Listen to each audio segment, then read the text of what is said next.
Yar, my hearties, I be Michael, and this be Toucan play that game. And today we finish our look at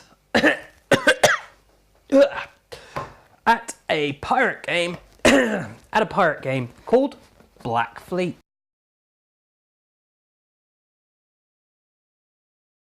Now, this is my third video looking at Black Fleet here.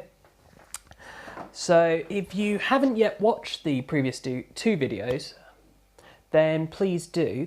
The first one will teach you how to play the game, including my own two-player variant rule on the game. And also then the second video, you'll be able to see that two-player variant in work and see how you like it. So let's talk about Black Fleet. Well, what is it? At its core, it's a pick-up and delivery game with special powers. You're trying to earn money in order to pay the ransom for the governor's daughter and win the game. You do this by travelling around these Caribbean islands, picking up goods which you will then take to other ports and sell for money. And additionally, you will be sinking other people's ships trying to do that. And there is also pirates that are being sunk by the Navy ships. So anyway, let's talk about Black Fleet and my thoughts on it. And I want to start with the artwork on this game. And you can see here on the cover, this artwork is very representative of the game as a whole, except for potentially, I would say it's slightly brighter and more vivid in the actual game than it is on this cover. But the kind of cartooniness of it is coming across nicely, and I like this. It's very pleasing to the eye. But then also we look at the board and the artwork on this board, and you just unfurl the board and you just see this bright, vivid island chain. And it's attractive and appealing and makes you want to play it. You will see people sat at a table playing this and you'll go, wow, what's that game? Looks really attractive. You know, it will jump out at you. It will stand out because of those bright, vibrant colours and this kind of just cartoony feel.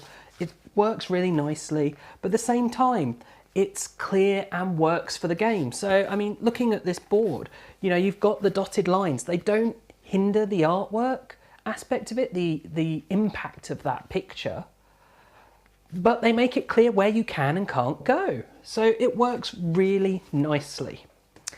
Additionally, on the artwork, of course, we have cards in this game that have artwork. Now, the fortune cards, I'm not too keen on the back. It's just kind of a bit bland, but it's a small part of the game. But then you look at the fronts of the cards and you've got some nice, interesting artwork with these kind of cartoony, piratey characters. And it's just, again, you've got this bright, vivid interestingness. And it's really nice and attractive. And that's the whole thing with everything in this game. It pulls together nicely. And like, you've got this old worldy map on the back of the navigation cards that make it clear what they're for and nice. Now, artwork on the other side of the navigation cards, a bit bland, but they need to be that way in order to be functional, I suppose. So that's kind of the majority of my thoughts on artwork. There is one last thing, and that's with these development cards. And it's really pleasing the way when you set these out in front of you, it creates this tableau, this single image that they follow on one to the next. And I really enjoy that, and it's not something they had to do. It doesn't enhance the actual gameplay at all, but it does make the experience of just having this nice picture to look at. The whole gameplay experience is just made slightly better by having that. So I think they did really good on that. And that leads nicely into the next thing I want to talk about, of course, which is the components in this game, because they've also done a really, really good job on the components in this game. So, I mean, I've already had out the board, and you can see this board, it's good fit cardboard. The one thing that is a shame is it's not a double-sided board. That may have been good to add a little more variety into the game, but otherwise a really good sound, good quality board. The cards, as I've already said, artwork wise, very nice. Quality and feel, you've got this nice sort of linen-y feel. They're nice, good quality cardstock, and they've been printed and feel very nice, and they should last very well. And that brings me next to the goods in this game, which are these lovely cubes here. And they come in these nice, bright, vibrant colours again, just like with the artwork. And okay, it's probably the child in me, if you will, that is drawn to these bright, vivid covers, but it makes it appealing. It really does. And just the feel of these cubes, there's something about the size of them that's just right and really nice. And the best thing about these cubes, how they work with the ships. And these ships are really nice. These are gorgeous. I mean, the plastic isn't high quality plastic, you know, these aren't heavyweight things. They're hollow, you know, you flick them, you can hear that. But the design on them, the way they look, the detailing is really good. If you're a miniatures gamer, you would like these, you would paint them and use them. They are that nice. But the best thing about the cubes and these ships is how they work, because the cubes sit in the ships, and it's not just nice from it's from the satisfyingness of being able to go, oh, I put goods in my ship, and you actually put it in your ship. No, it's the way this works with the gameplay that makes it astoundingly good, because this ship can only ever hold one good. And do you know how you know that? Because physically, this ship can only hold one good. So that's your pirate ship. And then you've got the merchant ship. And this has space for 3 goods, which means, of course, it can hold 3 goods. And obviously that was just a really good idea of theirs. And everyone I ever play this with, you know, just the satisfyingness of loading up your ship and, oh, look, it's all in my ship. It's great. But that's not even the best of the components. I mean, that is really good, don't get me wrong, it's fantastic. But the best thing, the doubloons, the money in this game, it's metal coins. They're lovely, they feel fantastic in the hand. And it's weird because normal money is metal and that doesn't feel special, but by putting metal money in a board game, it feels special and nice. Now, I do have one small issue with these doubloons, and that is they come in 2 varieties. They come in gold and silver, which is great. You want to have different denominations. But in the wrong kind of lighting, it's really difficult to tell them apart. So it would have been nice for them to, as well as have the different colours, maybe have different designs on them, or even have them a different shape would have been good. But still, I love these metal coins. I think they're great, and I think more games should have high quality components like these. So one last thing on components, just before we move on to the gameplay itself, and that is the insert on this game. Now, a lot of games have really rubbish inserts that just don't work. Not the case for Black Fleet. And you can see here, it's okay, it's just a piece of moulded plastic, but they've done it thematically. It's a skull and crossbones, there's nice space for the coins, for the cubes, for the cards, everything has space, there's plenty of space for the ships. So it's not only a pretty insert, it's a functional insert, and it works for the game, and it makes you feel like the game is a high quality game. And it is. I mean, I've said, artwork great, components great, box great. What isn't great about this game? Well, very few things. Gameplay wise, it is a very good game, but it is a very luck dependent game. Now, it starts off feeling very tactical in your first few turns because there's not so much of the special powers being used.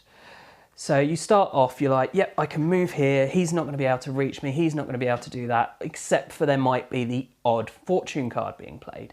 And then you get to about halfway through the game, and the chaos just starts to ensue of, oh, but I thought I was safe because you couldn't reach me, but that special power means you swap places, or you do this, or you do that. And there's just more and more and more and more and more of that building up, that chaos and randomness that kind of detracts from the game being what it might otherwise be. But you know what? I love it for that, because there are plenty of other tactical, serious games out there. And this is a quick game that plays in about an hour, like it says it does. And you will have this building chaos. And it does. You feel every time you play it that it starts off this lovely little trek on the sea. And it just gets, more chaos, and that's happening, and then it's over. But you don't feel unsatisfied when it finishes. It's because it's built to this crescendo like a masterpiece of music, and it does that. And that's why I really enjoy this game. And most games that are this random, I wouldn't enjoy. But it has that perfectness that the randomness builds and then finishes just when it's becoming maybe a bit too much. That leaves you wanting to play again. And it's fun, it's light. You can play this with pretty much anyone. New gamers will be attracted to this because pirate theme, come on, who doesn't like the pirate theme? As well as the fact that the components will draw people in, those bright, vivid colours. So your non-gamers would be willing to play this. People new to gaming, it is a simple enough game to pick up and play. It works for families. And okay, you have the sinking of ships, which could make this feel a bit mean. And it could if you were purposely avoiding sinking other people to sink someone else. Maybe it would. But I've never played a game where people have reacted that way or acted that way. And because all it is, oh, you sunk my ship, and then it comes back the next turn, it really doesn't feel that mean. And sometimes it's better to have your ship sunk because you were a bit off out of nowhere, and actually you wanted to be over this side of the map, and oh look, now you're in and you're on that side of the map. So my summary is, if you like a game that has a bit of randomness, has a small amount of tactics, plays relatively quickly, is beautiful and will attract lots of people and lots of people will play it, then this is a game for you to try. If you want a serious, hard-thinking game, this is not the one for you. Okay, now, obviously, that's my summary of the game. But there's one thing I haven't covered. Of course, this is Toucan Play That Game, and I haven't said about my two-player variant yet. Well, I find that 2 players isn't the ideal number for this game. The ideal numbers is 4. That's what you want to play with. Playing with 3 is okay, but you don't have quite as much conflict and competition over the board as a whole. And so it kind of doesn't work as well as a 4-player game.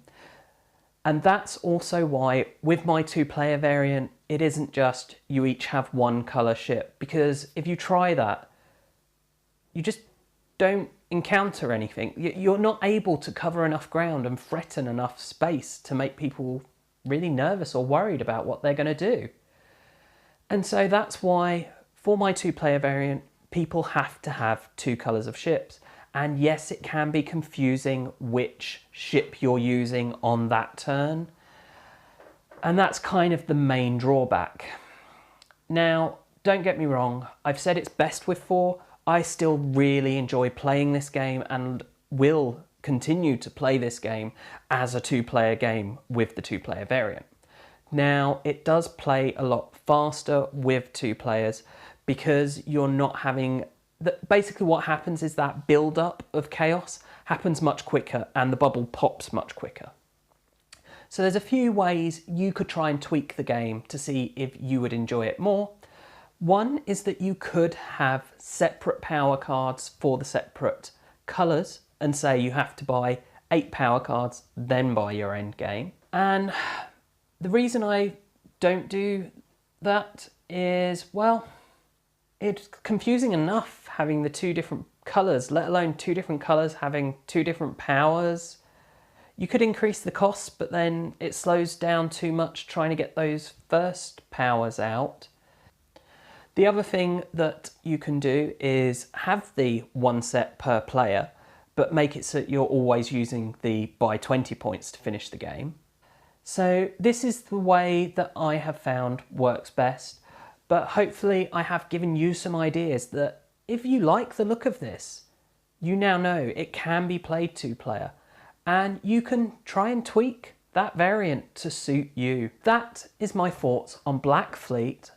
So I hope you have found this review useful to identify whether or not you want to try this game. And of course, as always, my rule of thumb is try before you buy.